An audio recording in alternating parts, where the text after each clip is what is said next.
This is Midweek Politics with Dave Pakman. Welcome back to Midweek Politics. I'm David Pakman. Joining us on the phone is William Murray, chairman of the Religious Freedom Coalition in Washington, D.C. You can also get more information at no911mosque.org. Hey, William, thanks for calling in. Great to be on with you, David. Hey, so tell me, what exactly is the goal of your organization? Well, the Religious Freedom Coalition itself works in the United States and overseas, principally in the Middle East.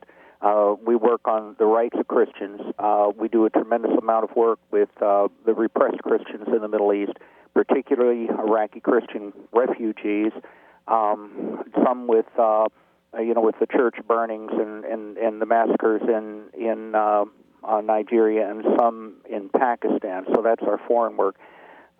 Domestically in the United States, we make an attempt to make sure that the same thing doesn't happen to the rights of Christians in the United States that has happened in a lot of places in the world. And do you think that there's a imminent risk of Christians losing rights in the U.S.? Well, I think we can take a look at this 9/11 mosque situation and see problems almost immediately. Really? There are, I don't know how many hundreds of churches in the United States that have been refused building permits at one point or another by zoning commissions because many times they're just told flat out, look, you're a nonprofit institution. We need people that are in our town or in our county to pay taxes. You're going to have to move across the line. I know several instances where this has happened in New York State. We also have a situation where you have had a professor just literally fired because he was teaching a course on Catholicism and made the mistake of saying, I actually believe what I'm teaching, and he was fired for hate crimes, basically. So how is the 9/11? How is what you're calling the 9/11 mosque, which, by the way, I would never call it that. I call it the Lower Manhattan Community Center. How is that representative of Christians losing rights? Well, I think, first of all, let's get our terms straight. I know it's nice to redefine Ground Zero as only being the Twin Towers, but there were 15 buildings destroyed and more than 20 damaged, including the Marriott, the Hilton. That building that you're talking about that you want to call Lower Manhattan, the landing gear of one of the aircraft went through it. Human remains were removed from it. Now, if you want to say that where part of the airplane crashed isn't Ground Zero, fine with me. But I think the families whose loved ones' remains were in that building would probably consider it part of Ground Zero.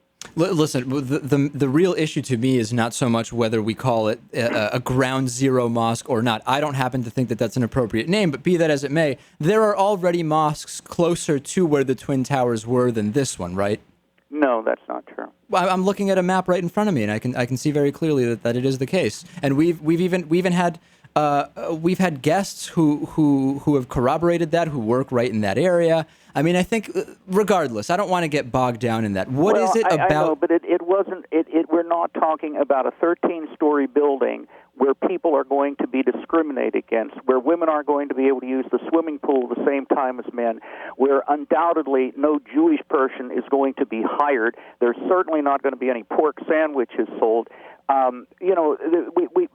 This is a situation in which you have individuals who want to build something, and they have the right to build it no matter how offensive it is to the overwhelming majority of the people of the United States. They have that right. But what we find is many people in the media and the left who are saying those who tell them that it's offensive and shouldn't be built, they should be censored, they should shut up, they don't have a right to speak their mind, they don't have a right to have an opinion. The only one that can have that opinion, of course, is the Muslims and us. But hold on a second. You're saying that when you turn on, for example, Fox News, you're not seeing just exactly that opinion? That opinion doesn't seem to be suppressed in any way to me. Well, you don't even want to call. You don't even want to say that this mosque is a part of Ground Zero. You know, we have to be realistic about this. We can criticize Fox News, of course, and we can also say, hey, look at MSNBC, where you have people just literally scowling at other individuals and screaming at them because they disagree with them. Should mosques be built anywhere in Manhattan? Or would that be okay with you? I mean, how far would be okay? There are over 100 mosques in New York City right now. Well, that's right, and there's ones even closer to Ground Zero. But new mosques, would it be okay with you to build a new mosque somewhere else on Manhattan Island? Yes, and it would be nice if it were built by people who would say where the money came from. This is another major problem that I think a lot of us have. $4.8 million cash was paid for that property, and there is no nonprofit corporation, so forget about that. That doesn't exist. They're saying that at some time in the future, and the taxes, by the way, haven't been paid at all. They're delinquent on the building by more than $250,000. But we're told that at some time in the future, a nonprofit organization is going to be built, that at some time in the future it's going to have a 22-man board of directors, that Imam Rolf has a minor figure that's only going to be one of those 22 people on that board of directors, and that there's no idea who controls it, no concept. This money could have come from the family of Osama bin Laden. It could have come from the Tooth Fairy. Maybe you financed it. Who knows? Yeah, well, no. You see, now I think we're getting somewhere, William, where we really can agree, because I also have concerns about the funding of this building, and we spoke about this last week with former terrorist Waleed Shabat, and my real concern is that $350,000 was given to the building of this project by the Saudi prince bin Talal, and he has just put in billions into Fox News. And when I hear we've got a guy funding this mosque, and he's also the Fox News, other than Rupert Murdoch, the biggest shareholder, I'm concerned about that. Are you not? Well, the good sheik didn't get his money. He wanted to have as much influence on Fox as he does on CNN, and apparently that isn't happening. So you're not particularly concerned by that connection?